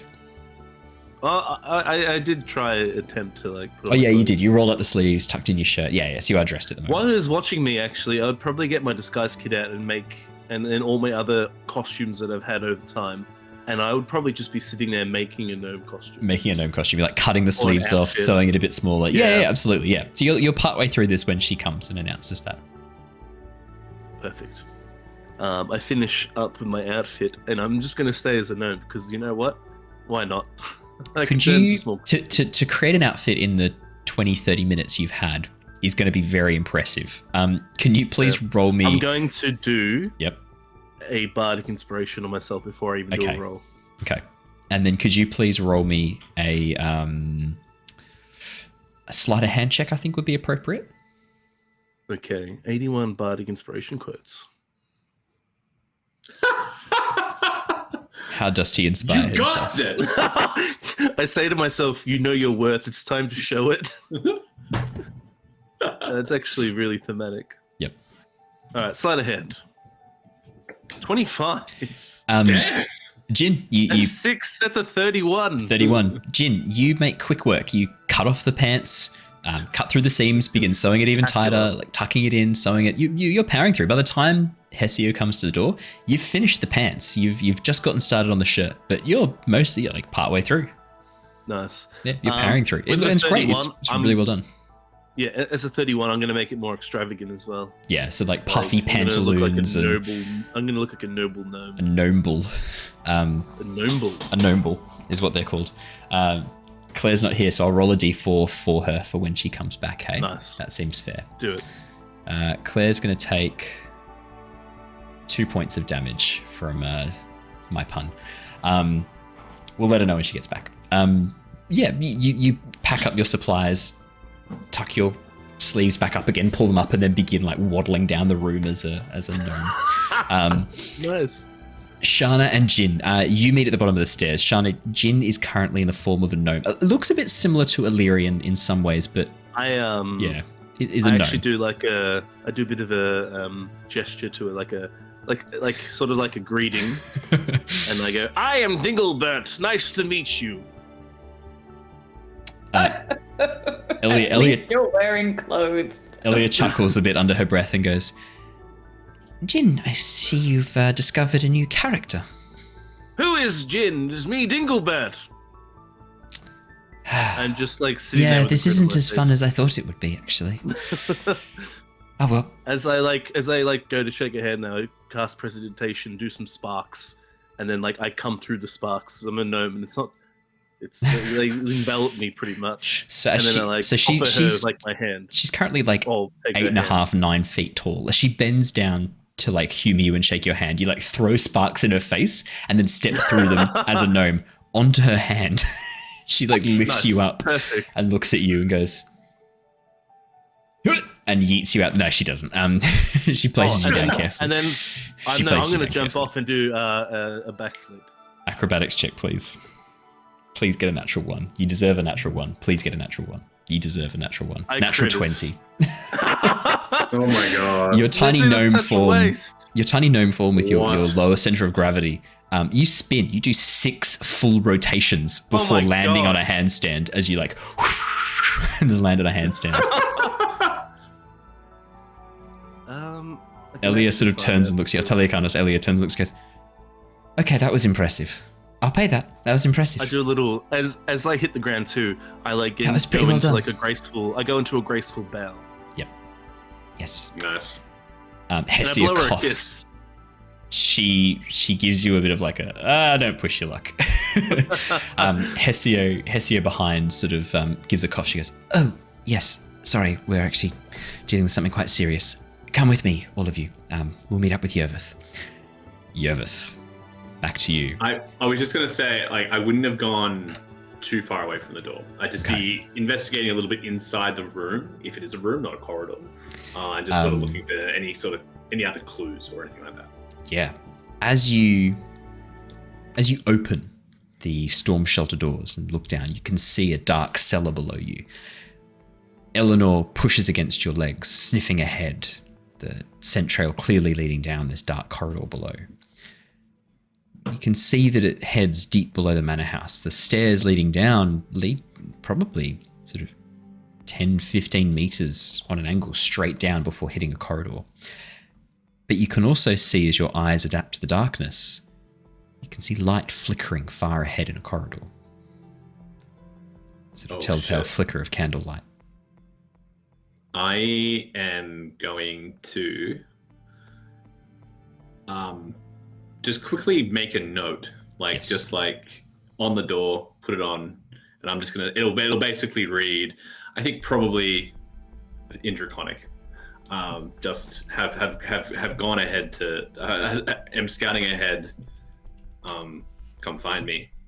Yeah. Nice. Just quick and simple.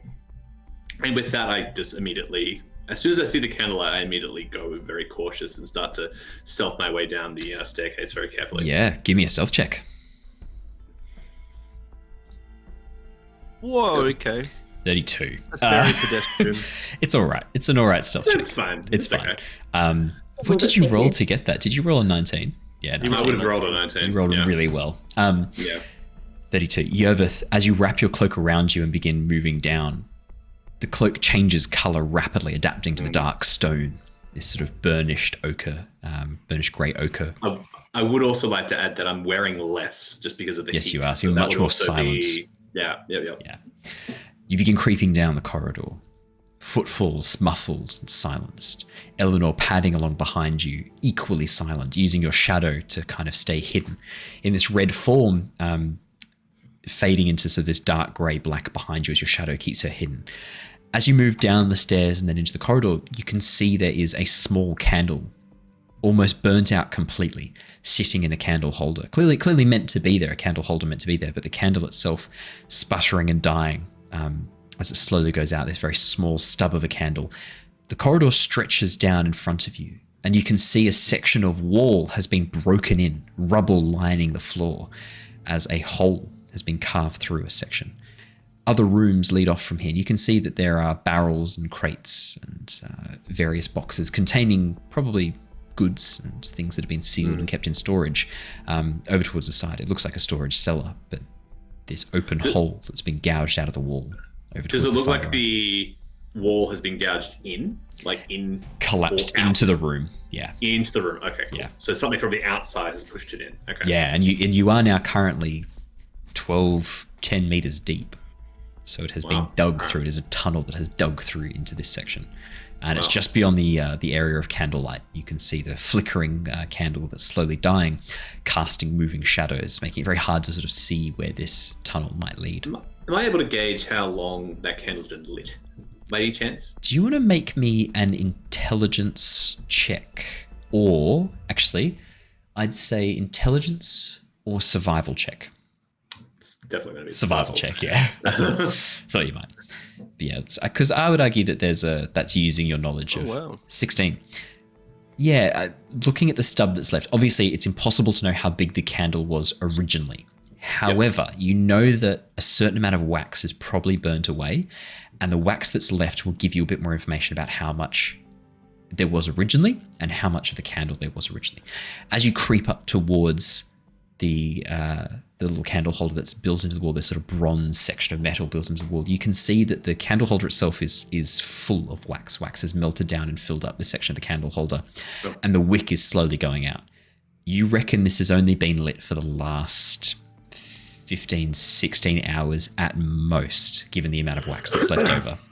So this is, and it's just starting to die now. So this was a fairly large candle. It was quite long. It was designed to burn for quite some time, and it is finally going out. There's something a bit odd about the smell too, given your previous survival check, and actually your survival check now 16 is enough to get the smell. There's a smell to it, a strong, almost like a burning fat smell. And as you look closely, it's the candle itself. It's not a proper nice tallow candle. The wax has melted and is burnt. It almost looks like a candle made from a mixture of maybe animal fats or rendered tallow. Not the white, pristine candles that you see in the city. This is like someone has tried to make a candle. And that's what comes to you, is you've made candles before in the wild when you've needed to. Yeah. You've rendered animal fat down into candles. This seems like one of those. Interesting. I guess with that, I would sort of, again, I'd probably turn my attention to the wall and just sort of see if I can figure anything out from the way that the walls collapsed, like what weapons or what tools were used to probably do this. Like, was it just blunt force, like sheer force, or like, do I see any signs of like pickaxes or anything? No, you would recognize pretty quickly the telltale signs of this warped, flowing movement, almost as if the earth moved like water. Because you've seen the spell Shape Earth used before. Yep. Yeah, so you would recognize quite quickly that that spell or something similar was used in this effect. Yeah, okay. Ooh, okay. Yervith's probably going to continue on a little bit further, just very carefully, like keeping his eyes and his senses about him. If he comes to any sort of like corner or any sort of like intersection, he's going to use Ilarian's trusty Mira that Ilarian gave him back in the temple. Yeah. And just sort of see if he can see anything or anyone, or hear anything or anyone, and just proceed with caution. Can you make me a perception check specifically, just to, as you're now, trying to sort of specifically suss out sounds? 17. Eleanor with you as well seems to be quite relaxed as well, as if she can't hear anything or smell anything particularly concerning. As you get to the edge of the wall that has been caved in and look through, you can see the tunnel continues onwards, sort of snaking around, moving somewhat erratically. It's still in a sort of a very precise direction, I guess, for someone digging underground, but a little bit erratic, as if whoever it was had an idea of where they wanted to go, but not exactly where they didn't exactly know where they might pop out. So it's being a bit careful and cautious, moving slowly. The tunnel continues into the darkness, and you can see about probably 40, 50 meters away with your dark vision, right at the edge of your dark vision, probably just beyond it. As you look down, you can see what looks to be a plug or a seal of earth filling up the tunnel. That it ends in a dead end. Oh, but I can see that it's like something's been used to plug it up. It looks like it's been sealed by the earth. It just sort of ends in a bit of a dead end, but you can see those telltale ripples as if something's been, maybe shape earth or something similar has been used to, mold earth, sorry, not shape earth, shape water, mold earth. Mold earth has been used to reshape it again. I'm going to put my ear up to it and just see if I can hear anything on the other side, or at least gauge how deep this is. Yeah, as you creep down the tunnel, this sort of 40, 50 meter walk down the tunnel, creeping very, very slowly, there's no sound coming from this tunnel at all. Just the echoed sound of your very light footprints and your breathing. And as you reach this section of caved-in tunnel, place your ear against the earth. You can't hear anything. No sounds, no nothing. Okay.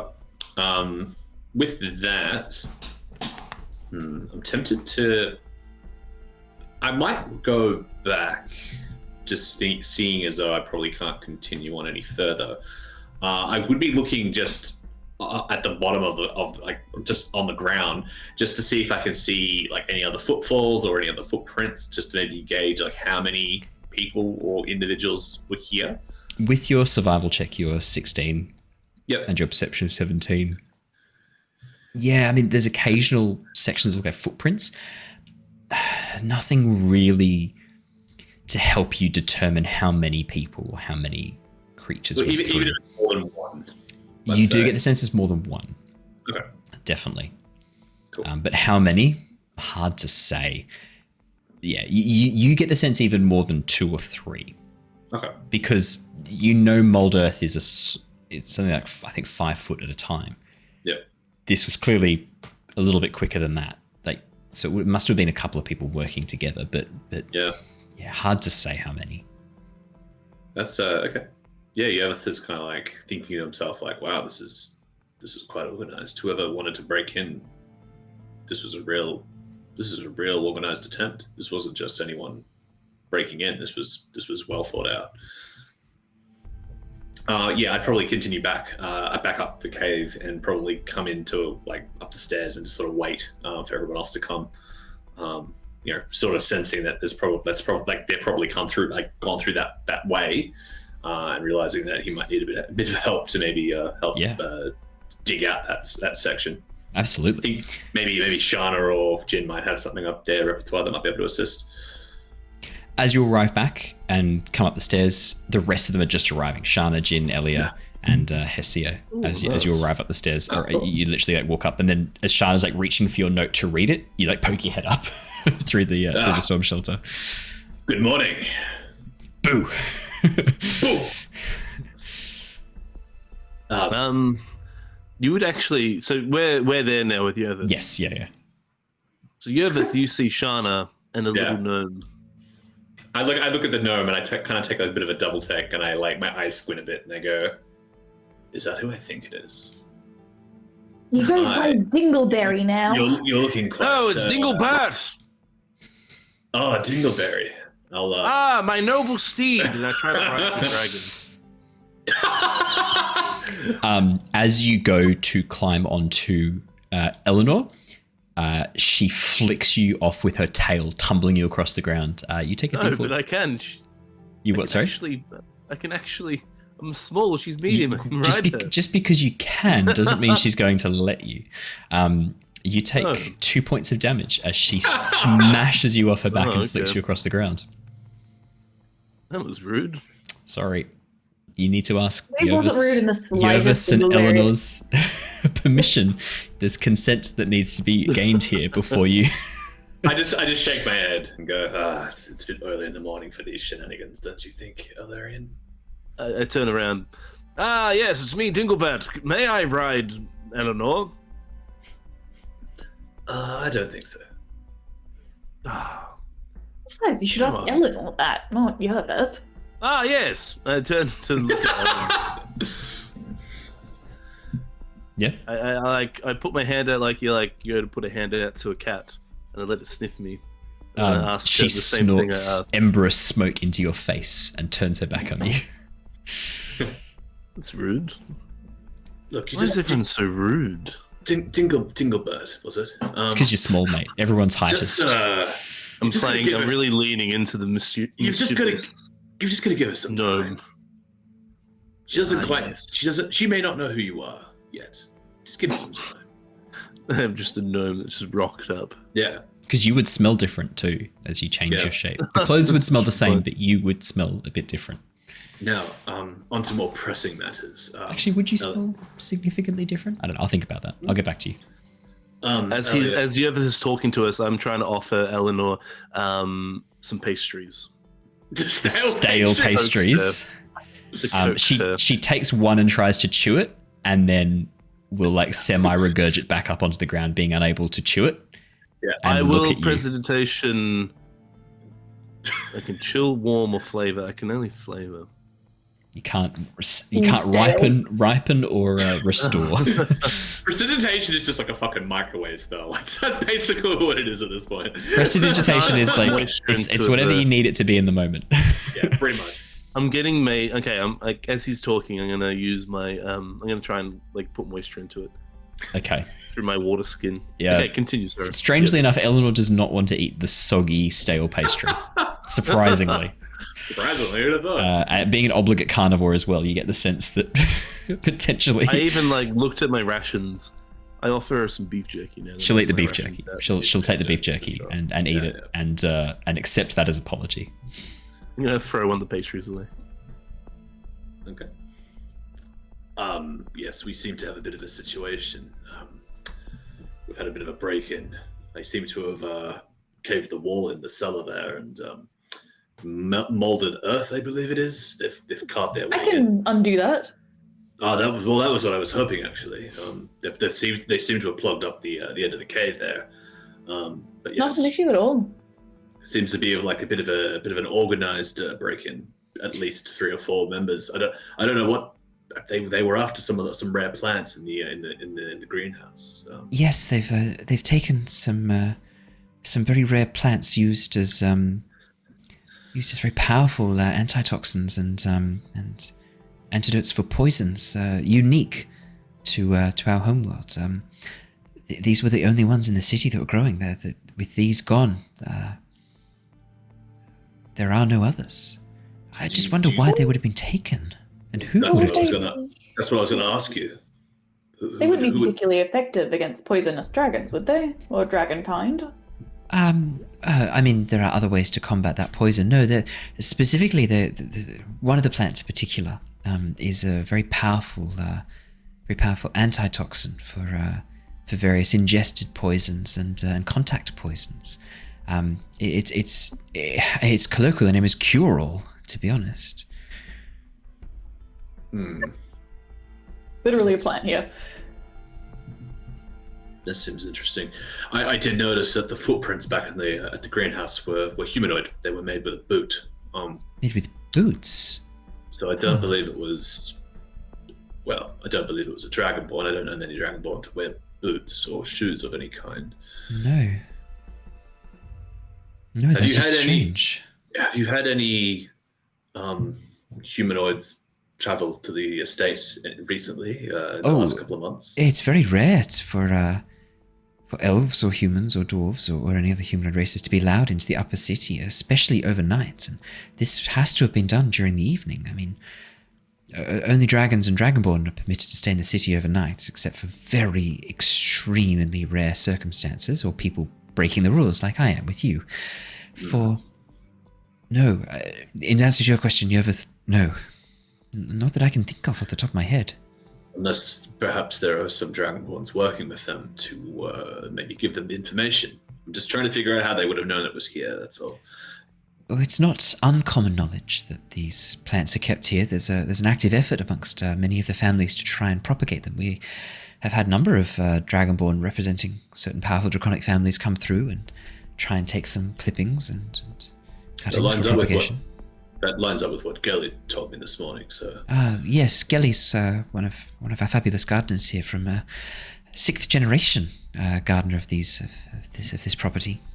In any case, I believe we should go down and investigate further.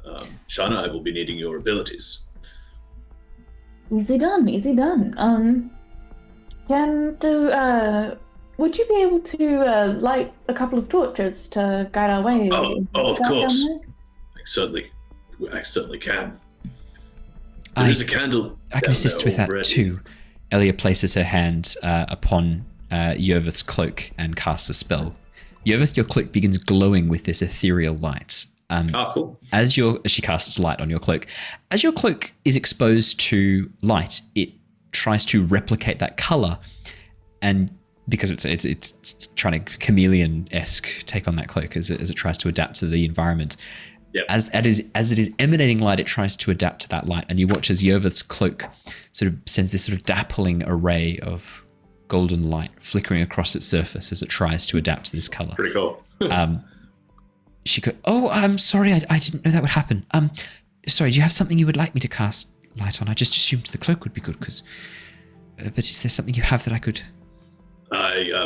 Maybe this would work. And I pull out the mosaic sword. Yeah. She touches it, casts light. Now the colours, as it glitters off, are intricate, forming this stained glass array of patterns all around you, Yervith. Yeah. Fuck yeah. Nice. You should keep that one. That's really cool. It's not a hard spell. It's light is a simple spell, similar to Thorn Whip. Anyone could learn them. I'm kidding. She doesn't say that. Show of you one time, then. She doesn't say that. Yeah, I couldn't resist. With sort of that, Shana's going to sort of try and use the molder to clear the way and, try and keep it stable so that it's not going to come crashing back down on us. Shana, as you head down and Yervith takes you down, it is very dark, but Yervith's mosaic sword lights the way. As you arrive at the dead end, and begin shaping Earth, you can see that it's not a small section of the tunnel that's been caved in. It's quite a large section, and as you begin molding the Earth away and trying to push it away, all you find is more Earth on the other side. There's no immediately opening tunnel. And you sort of realize that this might take a bit of time because you're going to have to try and figure out where this tunnel is, similar to how whoever it was who tunneled in had to kind of figure out where this was, because it looks like not just one section of the tunnel's been caved in, quite a bit has been refilled, shall we say. It's okay, Shana. As Elia sort of pokes her head down, not being able to fit inside the tunnel in her full draconic, full half-dragon form. It's okay, Shana. I have some spellcasters in my retinue who might be able to work on this and can report back to us when they've located the tunnel. Perhaps this is a mystery we can work on solving over time. Well, I just hope that the plants will be okay being out of their greenhouse for so long. I do as well. I will be devoting all of my time and effort on this. Hopefully we can locate where these are. Shana, as you... Oh, sorry, go ahead. As you sort of finish up with the mold earth and begin turning around, you notice half buried underneath the dirt at your feet that has just been excavated by your movement of the earth, a torn scrap of paper covered in mud and dirtied with some letters written in common scrawled on top of it. As she actually uncovers that, I might just prestidigitation actually to clean it so she can read it better. Good use of prestidigitation. Nice. Holds it up not to soil yourself so that you can wriggle out of the grasp of a dragon. And just quickly, just before you do read it, I'm just going to cast Aid on everyone here, like us three. Nice. Shana, as you read it aloud. Oh, damn it. That's better. That's just everyone. As you read the spell aloud, your flesh begins melting and no. As you too much fun. Gotcha. As you begin sort of reading aloud, this is what the paper says. Equalists, stand with us. Section of paper missing. Council is due to meet. Section of paper missing. toxins administered section of paper missing. Oh man. Ransom, fuck. they cannot refuse section of paper missing. Elliot? Brothers and sisters section of paper missing. Fuck. And then no more. Oh, Elio? That's You not good. need to see this. And she shows Ellie the thing, and it's given the plants that were taken, and well, what is clearly written on this paper, there is a good chance that a large number of people have been or are about to be poisoned. Fuck. As she reads the paper, you hear Hesio from behind go, Madam, by Bahamut's golden glittering scales, platinum glittering scales, this is so bad. You'll excuse me, I need to... and you watch as she begins growing larger, wings pushing out as she runs up the tunnel, and you hear this roar as she bursts through, breaking the cellar doors open as she transforms into dragon form, and you hear the sound of as wing beats push down as Elia transforms into massive silver dragon form and takes flight, heading towards the council chambers. Hesio, who's been sort of pushed up against the wall as Elia ran past, just dusts off, straightens up her suit and goes, Right, well, if you'll accompany me back upstairs, the mistress will return shortly. I'm sure. Sure. That's fun. Wow. Yes, Okay. If it's of any relevance, I have a particular talent to being quite immune to poisons. I'm not sure if I would be able to detect the poisons, but I don't know if I can help in any way. I would be glad to. I'm sure there are things you could do to help with such abilities. That is not for me to decide or for me to speculate on. I serve my mistress in what she commands. Mention this to her when she returns, please. She may find use for this. I shall. Well, in the meantime, What do and we she do? looks back at the others and Yervith, the place where these plants were stolen from, did you manage to track how they came in and where they came from? As in, I mean, I'm guessing they came from outside the property, but have you sort of tracked from their point of entrance on how they got in the first place? I mean, I'm assuming by the looks of things they came in and out from here. I thought that was... Wow. that's what you have hypothesized. The tracks led you to this place. The wall was caved into the room, which means, And they Yes, came- Gurley told me that they would not have come over the fence. My suspicions are that they came in and out from this one location. Concerning. Well, I mean, I guess while we wait for Elia, I mean, is there maybe more that we can learn about the poisons that would be used by whoever is wanting to poison mass people? I mean, we have this note, maybe we can put a couple of things together and try and figure out exactly what poison they're using and I mean, what maybe we're try and dealing come up with, with an antidote. That how deadly it is. might be hard. Cure-all is not without... The name is not without cause. It is an antitoxin to most powerful poisons. There are a number that could be possibilities here. Not to speculate, but that could be difficult. Shall I take you to the library? My mistress may have some research there. I will fetch your friends as well. They can join you. Specifically, if there's anything on the chemical composition of the cure-all, because I'm quite adept with poisons themselves as well, and perhaps there might be a similar analog from Oshia that, can be worked with to at least come up with a bit of a stopgap. Bit of a failsafe, perhaps, just in case we don't get the cure-all back in time. Yeah, if not Perhaps. the cure, but maybe to prevent death. Perhaps we may have items like that in our library. Perhaps. I will take you there now. All right. Hesio leads you back up through the corridor, gives you a big warm smile as you clean her white suit, Shana, with prestidigitation.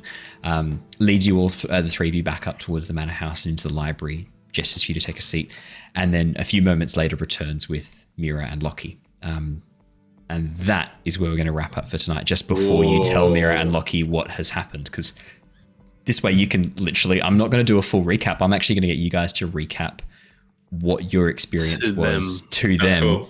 It'll be in character and it'll be great. I'm thinking that'll be fantastic. Awesome. Thank you so much, everybody. What a fun little surprising side quest for these guys. Wow. It gave me an opportunity to rework something I had planned for the future and actually make it a bit more, I'm gonna fucking say it, a bit more interesting than what I originally had planned. This has actually allowed for it to be a bit more interesting than what I originally had in mind. Stakes are higher now. Yeah, well, yeah.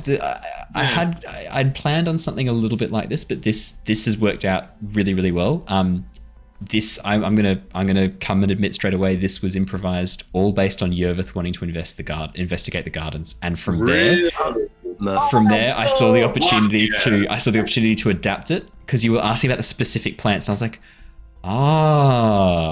I could adapt this very easily and make this a bit more interesting. So, I'll be honest. And it's totally in line with what enemies might do in a political situation. I had something a bit different planned for you guys tonight, but then when you said I want to investigate the grounds and the gardens specifically, and you're asking about the specific plants, my brain just started going.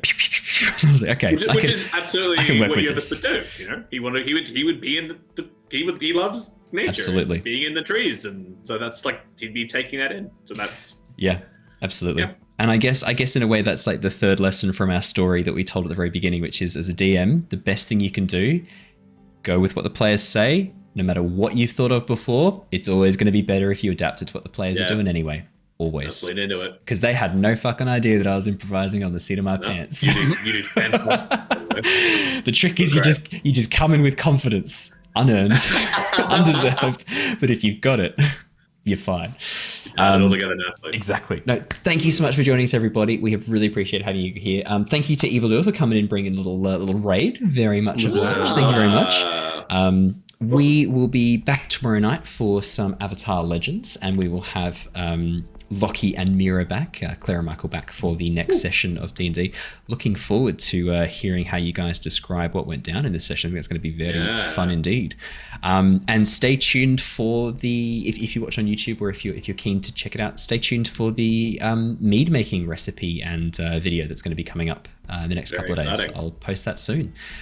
That's all from me. Thanks so much, everybody. Stay safe, stay well, and we will see you all again next time. Until then, farewell, guys. Goodbye. Bye.